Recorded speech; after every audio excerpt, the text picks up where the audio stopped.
In the far corner of the galaxy, there was a small planet where fear lived in every street. The people of this planet told stories about a creature, and they gave her a single name, the monster. Children whispered about her in the night. Soldiers swore they had seen her shadow, and old men warned that she was a curse from the stars. The stories were always the same.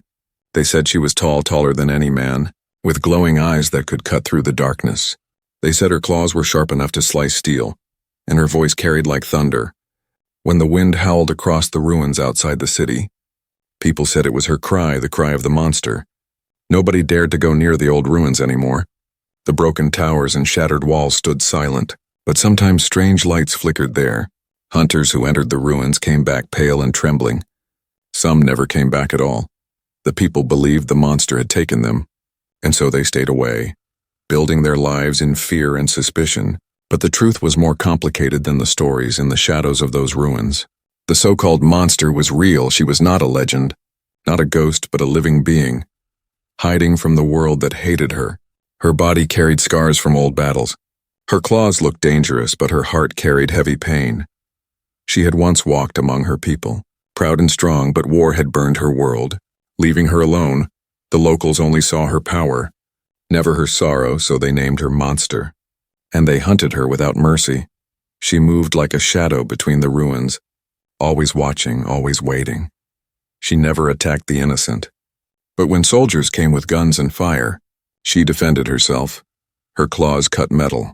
Her strength broke stone, and each time she fought, the legend of the monster grew stronger. Fear was her prison, and silence was her only friend. The people told each other she was a beast, but none of them had ever looked into her eyes.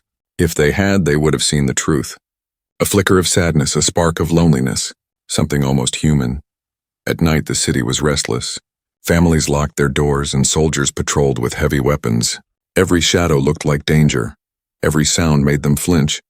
The people lived in constant tension, never realizing that their fear was building a bigger wall between them and the creature they did not understand. One evening, a group of soldiers marched into the ruins. Their lights sweeping across broken stones, the people of the city gathered at the edge to watch from a safe distance. They waited for screams, for the echo of gunfire, for the sign that the monster had attacked again. Hours passed. The soldiers returned, but their faces were pale. They said they had seen her shape, tall and glowing in the dark, but she vanished before they could shoot. One soldier swore her eyes met his, and he froze, unable to pull the trigger. The others mocked him, but deep down they feared the same. This was how the monster kept living in their minds. A shadow, a curse, something too powerful to face and too strange to understand. And so the people built their stories higher and higher, until the monster became more myth than flesh. But the monster was no myth. She was real, breathing, waiting, hiding in the ruins with her secrets. And though the city believed she was nothing but a danger, deep inside she wished for something else, something different. She wished for a single voice to call her by another name, not monster, but something kinder. The night stretched long over the city. The stars glimmered above, and the ruins stood silent. Nobody knew that soon. Everything would change. Someone was coming. Someone who would not run. Someone who would not call her monster. Someone who would reach out a hand. The shadows whispered with the sound of the wind. The city slept uneasily, and the monster waited. The people thought they knew her story, but the real story was only beginning. Far from the fearful city, above the same sky that the monster watched each night, a ship drifted across the stars. It was not large, not powerful, but it carried something stronger than weapons. It carried a human. His name was not known to the people of the planet, but soon they would know his presence. Humans had always been wanderers, travelers between worlds, explorers who stepped into places others feared. This human was no different. Yet there was something unusual about him. Where others saw danger, he saw mystery. Where others felt fear, he felt curiosity. His ship landed near the edge of the broken ruins, the same ruins where the monster was said to live. The people of the city gathered at a distance, whispering, wondering why anyone would come from the stars only to land in the place of shadows. They expected him to leave quickly, to run the moment he heard their warnings. But the human stayed. He listened to their stories. He sat with the locals, and he asked questions that no one had ever asked before. "Why do you call her a monster?" he said, his voice calm. "Has anyone spoken to her? Has anyone tried to understand her? The people laughed nervously. Some grew angry, others shook their heads. "You do not understand," they said. "She is a danger, she kills without reason. She is a curse." But the human did not look convinced. At night he sat alone, staring into the darkness of the ruins. The firelight flickered across his face, and his eyes shone not with fear, but with determination. He had traveled across galaxies, and he had seen many beings. Some were kind, some were cruel. Some looked strange, some looked beautiful. But he had learned one lesson again and again. The outside does not tell the full story. The human believed this so deeply that fear could not chain him. The people warned him again and again, "Do not go near the ruins. Do not seek her." But the human only smiled. "If she is truly a monster, I will see it myself, and if she is not, then someone must know the truth." The people thought he was foolish, but deep down, a small part of them wondered, what if he was right? Days passed, the human studied the ruins from afar. He walked among the broken stones while the city held its breath. Every step he took seemed to defy the fear that had ruled the people for so long. He traced the marks on walls where claws had carved into metal. He studied the burned places where fire had struck during battles. But instead of horror, he saw signs of struggle, of defense, not mindless destruction. One evening, as the stars lit the sky, the human climbed to the highest point of the ruins. From there, he could see the silent city. Glowing faintly in the distance, behind him, shadows stretched, and he felt a presence. It was not loud, not violent, but heavy, like the weight of eyes watching him from the dark. The human turned slowly, and though he saw nothing, he spoke softly. "I know you are here," he said, his voice steady. "I am not your enemy." The wind carried his words into the ruins. Echoing between the broken stones, the people of the city, watching from afar, whispered in shock. "No one speaks to the monster, he is mad. He will not survive the night." But the human did not leave. He came again the next day and the day after, always walking into the ruins, always waiting in the silence. He left food not as bait but as a gift. He lit a small lantern and set it on the stone, showing he had no weapons drawn, and every night, the presence in the shadows came closer, watching, testing, waiting. The human was patient, his heart steady. He knew trust was not built in a moment. It was built in time, in small choices, in quiet courage. And though the people of the city shook their heads and called him reckless, something began to stir in the shadows of the ruins, something that had not stirred in many years. Hope, the monster, hidden and silent, had never seen anyone like him. Others came with fire, others came with hate, others came with weapons. But this one came with empty hands and steady eyes. For the first time she felt unsure, not of her strength but of her own heart. The human's voice carried again into the night. "They call you monster," he said gently, "but I do not believe names given in fear. I will wait until you choose to show me who you really are." The ruins held their breath. The shadows deepened and something shifted in the silence. The people thought he was wasting his time, but they did not know what was beginning. The first thread of a connection, fragile yet unbroken, was being woven. Above them. The stars watched quietly, as if they too were waiting for the moment when the monster would step out of the shadows and the human would not turn away. The ruins were silent, broken towers rising like bones against the night sky. The human walked carefully between them, his lantern casting a soft circle of light. He had been here many nights, leaving food, leaving signs of peace, speaking words into the shadows, but tonight felt different, heavier, as if the air itself was holding its breath. From the darkness, unseen eyes followed him. Sharp and glowing, the monster crouched low, her body tense, her claws gripping the stone. She had watched this strange visitor for many days, waiting for him to reveal his true purpose. But unlike the others, he had not brought fire. He had not brought hate, he had brought patience, and that made him dangerous in a new way. She could not understand him, not yet, but she could see something unusual in his actions. He left food but did not wait for her to take it. He spoke into the silence as if he truly believed she was listening. And most confusing of all, he never raised a weapon, not even when fear should have forced him to. The human paused at the center of the ruins, the place where the ground was scorched black from past battles. He placed the lantern down on a cracked stone and slowly raised both hands into the air. "I know you are close," he said calmly, his voice carrying into the night. "I will not harm you.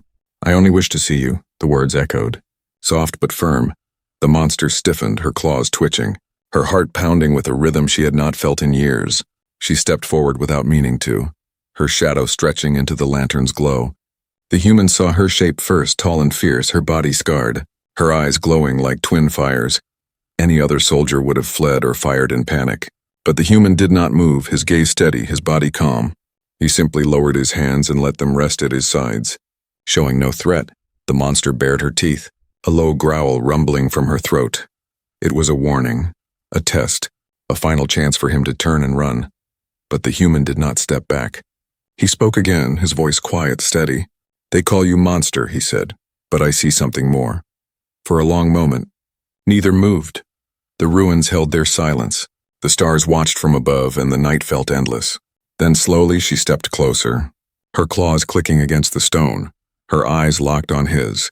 The human's lantern light revealed her scars, her rough skin, the weight of battles carried in her body. Yet beneath the fearsome shape, he saw something else: exhaustion, sorrow, loneliness. The monster stopped only a few steps away, her claws still raised, her chest heaving with heavy breaths. She had been feared, hunted, cursed for so long, and now someone stood unarmed before her. It made no sense, it felt like a trick. But his eyes told her a different story. They were not eyes of a hunter, not eyes of fear, but eyes of understanding. The human reached slowly into his pack, his movements careful like one handling glass. He pulled out a small piece of food and placed it gently on the stone between them. Then he stepped back, hands open again, showing no trap. "If you are hungry, take it," he said softly. "If you are not, leave it, I will not force you." The monster stared at the food, then at him, then back at the food. Her claws twitched, her eyes narrowed. But the human did not move closer. Finally, with a sudden motion, she leaned forward, snatched it, and pulled back into the shadows. The human did not chase her, did not cheer, did not fear. He simply nodded as if this was enough. From the darkness came the sound of chewing, rough and quick, as if she was still afraid it would vanish. The human smiled faintly, not mocking but relieved for the first time. The wall between them had cracked just a little. When the monster stepped back into the light again, her growl was softer, her claws not as high. She studied him now, not as prey, not as enemy, but as something she could not yet name. The human bowed his head slightly. A gesture of respect. "Thank you," he whispered, though she could not know his words. His tone carried the meaning. The night stretched on and neither attacked. The city, watching from afar, could not believe their eyes. They had expected screams, blood, fire, but instead they saw a human standing calmly before the creature they called monster. And the monster did not strike when the human finally left the ruins that night. He walked slowly, his steps steady. Behind him, in the shadows, the monster remained. Silent but no longer untouched by doubt. Something had shifted inside her. Something she could not control. For the first time in years, she had not been treated as a beast, but as a being, and for the first time in years, she wondered if the name monster was truly hers to keep. The ruins whispered with the wind, the stars burned brighter, and the fragile thread between them grew stronger. The first contact had been made, and nothing would ever be the same. The next nights were quiet, but they were no longer the same. The human returned again and again, bringing food, bringing words, and always leaving his lantern behind as a small light in the ruins. The monster kept her distance at first, watching, testing, waiting, but slowly, step by step, she came closer. She did not understand his language, not fully, but she began to understand his meaning. The way he kept his hands open, the way he lowered his head, the way he did not strike when he had the chance. These were not tricks of a hunter, these were signs of trust. And though her mind whispered danger, her heart whispered something else, something she had not felt in many years. One night, the human sat on a broken stone wall and looked up at the stars. He spoke softly, as if telling a story not just to her, but also to the sky. "I came here to learn," he said, "not to conquer, not to destroy, but to learn."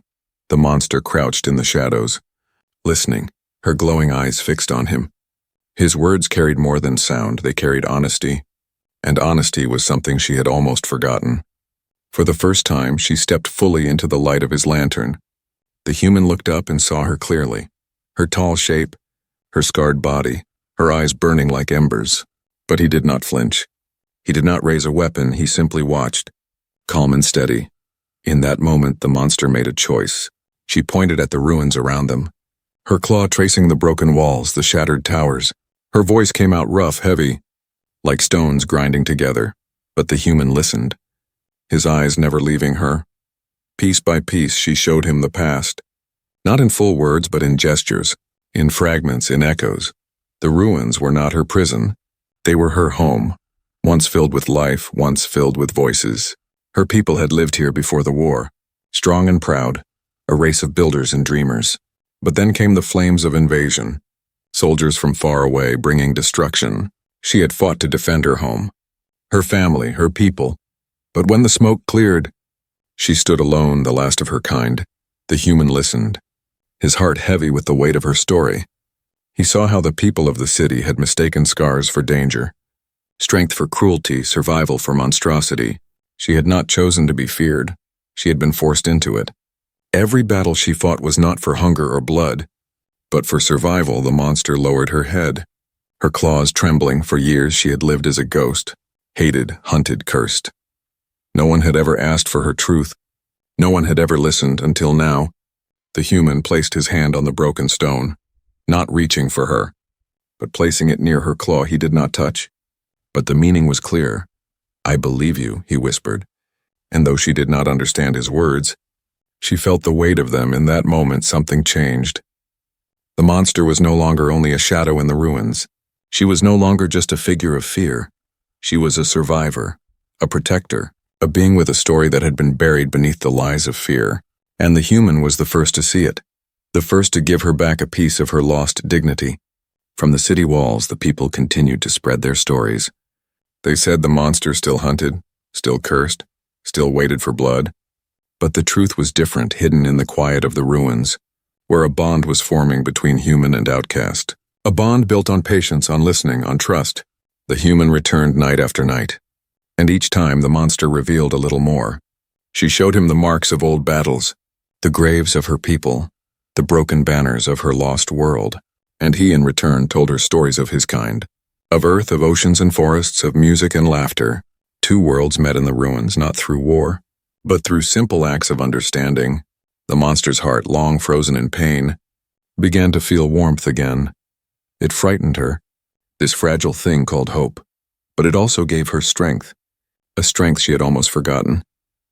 The strength to believe that she was more than what they called her. One night, as the stars shone brighter than usual, she spoke her name, her true name, the name her people once called her. The sound was strange to human ears, rough yet beautiful, heavy yet gentle. The human repeated it, clumsy but respectful, and for the first time in years, she heard her name spoken with kindness. Her eyes glimmered, not with rage but with something softer, something dangerously close to tears. The ruins no longer felt like a tomb. The silence no longer felt endless. For the first time she was not alone, and for the first time, the human knew the truth that the city had never dared to see. The monster was not a monster. She was a survivor, a guardian, and above all, a being worthy of respect. The truth was out there now, hidden between two souls in the ruins, and sooner or later the world would have to face it. But for this moment, under the quiet stars, it was enough. The city could not ignore what it saw. Night after night, the human walked into the ruins, and night after night he returned alive. There were no screams, no battles, no signs of blood. The people began to whisper. Confused and restless, how is he still alive? They asked, why has the monster not killed him? Some thought he was cursed. Some thought he was protected by strange magic. But the soldiers saw something else, something they did not want to believe. They saw the human standing close to the monster, and the monster not striking. Fear turned to anger.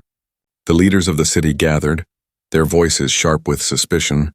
This human is not our friend, they said. He has betrayed us. He speaks with the beast. He protects her. The people nodded, frightened and furious. It was easier to believe in betrayal than to believe in the truth. The soldiers prepared their weapons. They planned to march into the ruins, not to capture the monster, but to kill her once and for all. And if the human stood in their way, they would call him an enemy too that night. The human sat with the monster on the broken stones. She had spoken her name to him, shared her history, opened her scars. He knew now who she really was. Not a beast, not a curse, but a survivor. And he also knew what the city was planning. They will come for you, he said quietly, not because of what you have done, but because of what they fear.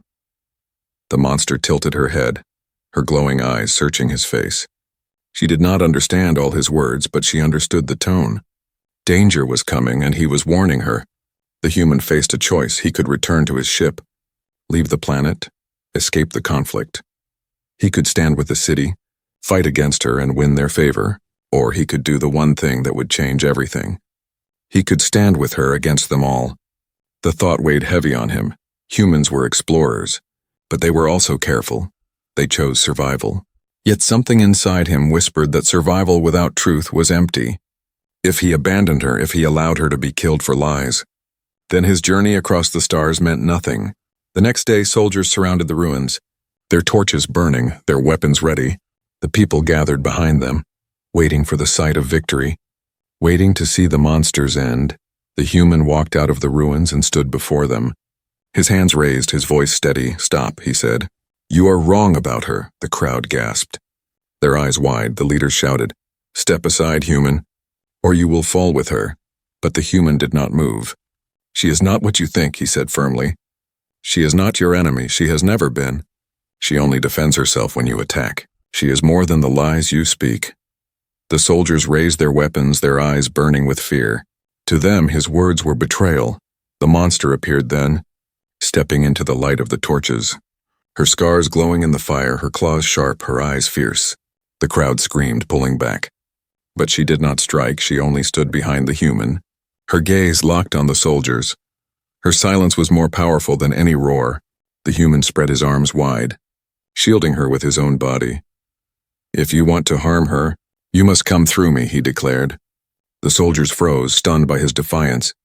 He was only one man, small compared to her towering shape. Yet he stood like a wall that would not fall. The leaders shouted again, "You are blind, human. She is a monster. She has cursed our land for years." But the human shook his head.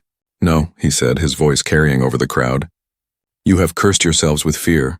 You have never looked into her eyes, never listened to her story. You call her monster because you are afraid of her strength, afraid of her truth." For a moment, silence fell over the ruins. The people looked at the human, standing so small yet so unshaken, and then at the monster who had not attacked, who had not struck even when surrounded. Doubt began to grow, but doubt was dangerous, and the leaders knew it. "Seize him," they ordered. "If he stands with her, then he is no longer one of us." The soldiers moved forward, weapons ready, fear twisting into rage. The human tightened his fists, his heart pounding. He knew his choice was complete now. There was no turning back. Behind him, the monster let out a low growl, not of anger but of warning. Her claws glinted in the torchlight, her body ready to protect. The human raised one hand slightly, a signal to her, a plea for calm. He did not want this to end in blood, but he would not let them take her. The night was heavy with tension, every breath sharp, every eye fixed on the human and the monster. The choice had been made, the path drawn. The human stood with her against the fear of a whole city, and the city would soon learn what that choice truly meant. The night burned with fire and fear. Soldiers stood shoulder to shoulder at the edge of the ruins, their weapons glowing with deadly energy. Behind them, the city watched, a sea of eyes filled with anger, fear and hunger for victory. At the center of it all stood one human, small against the crowd but unshaken. Beside him rose the figure of the monster, her body tall and scarred, her claws like blades, her eyes glowing in the torchlight. The people gasped, many stepped back, but their fear quickly twisted into rage. The leaders shouted, "This is the end. Tonight the curse dies." The soldiers raised their weapons, and the silence before the storm fell heavy. The human lifted his arms wide, blocking their path. "Stop!" he called out. "You do not see the truth." But the leaders barked orders, and the soldiers moved forward. Their boots struck the stone. Their torches waved like angry fire. The monster growled low, the sound rolling like thunder through the ruins. The soldiers hesitated, but their fear made them reckless. They fired, beams of light flashing across the broken walls, shattering stone, scorching the ground. The human threw himself forward, arms spread, shouting, "No!" In that instant, the monster moved. Not to attack, but to protect. Her claws tore through the air, not at the soldiers, but around the human, shielding him from the burning blasts. Her massive body curved like a wall, her strength turning into a shield of flesh and stone. The soldiers froze, their eyes wide. They had expected blood, rage, death, But instead they saw something impossible. The monster was not striking back. She was protecting the human with her own life. Each blast that hit her skin left a mark. Each strike burned, but she did not move away. She did not let him fall. The human turned to her, his face filled with shock and awe. Her eyes met his, and in them was no hatred, only resolve. She was willing to suffer, to bleed, to stand as his shield. It was a truth stronger than any story. The crowd gasped, their anger breaking, their fear cracking. For years they had been told she was a beast, a curse, a danger, but now with their own eyes, they saw her protect, not destroy. They saw her strength not as cruelty, but as sacrifice. The leaders shouted desperately, "Do not be fooled, it is a trick, strike her down." But their words sounded weak, empty against the truth that unfolded before the city. The soldiers lowered their weapons slightly, doubt crawling into their hearts. Some looked at the human, still standing unarmed, still refusing to strike, and they wondered if he was right. The monster roared then, a sound not of rage but of defiance. Her voice shook the air, echoing through the ruins, shaking the hearts of all who listened. It was not the cry of a beast, but the cry of someone who had endured too long, someone who refused to die in silence. The people trembled not from fear but from realization. The human raised his voice above the roar. "Look at her," he cried. "Open your eyes. She protects. She shields. She is no monster. She is a guardian. And you would kill her for fear." His words cut through the night like fire. The people looked again, and what they saw no longer matched the lies they had been told. The battle slowed, the fire dimmed. The soldiers wavered, some dropped their weapons, their hands trembling. The leaders shouted again, desperate, "Obey, strike, end this curse," but fewer and fewer moved. The truth had already broken free. The monster lowered her claws, her chest heaving, her body marked with burns and wounds. She did not strike, though she could have ended them all. Instead, she stood tall, silent, her eyes glowing not with fury but with sorrow and strength. The people saw it, and they could not deny it. One child in the crowd whispered, "She saved him." The whisper spread like a spark through dry grass, growing louder, carried by voices that had once only spoken fear. "She saved him," they repeated. "She is not a monster." The leaders paled, their power crumbling with every word.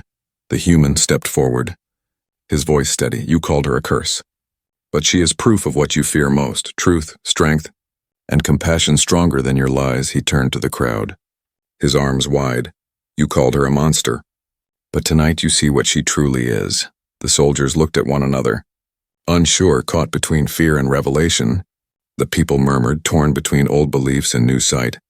And the monster stood in silence, letting them see her for what she really was. The battle had not ended in blood, but in revelation the city had seen the truth, raw and undeniable.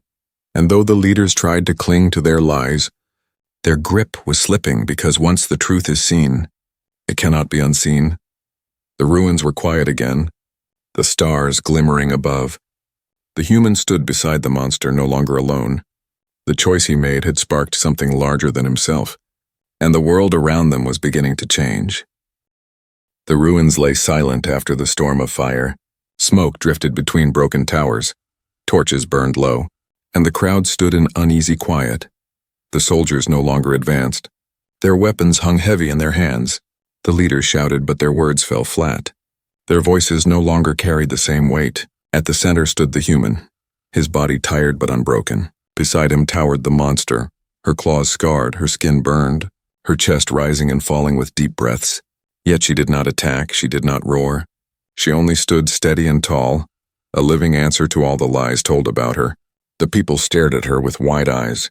For years they had whispered fear, spoken curses, warned children never to enter the ruins. For years they believed the monster was nothing but death in the shadows.